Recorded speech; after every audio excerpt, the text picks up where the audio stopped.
তালায় 50টা সেলাই মেশিন, কলরায় 29টা সেলাই মেশিন।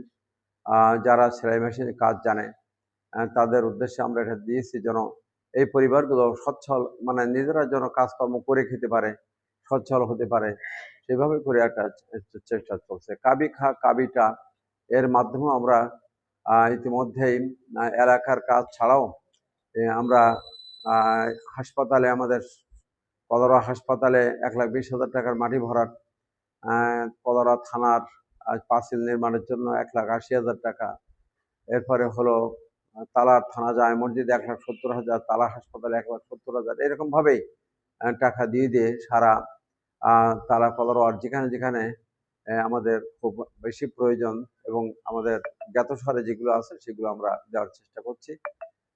তো এভাবে করে একটা চেষ্টা আমরা অব্যাহত রাখছি।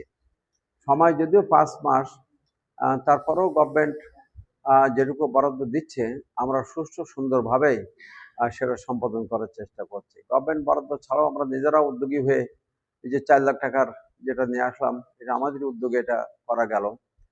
কলরাটা তালায় হয়েছে, তা কলরার জন্য দিয়েছি, কলরার টাকাটা এখনো আমরা পাইনি। তো এভাবে করে আমরা একটা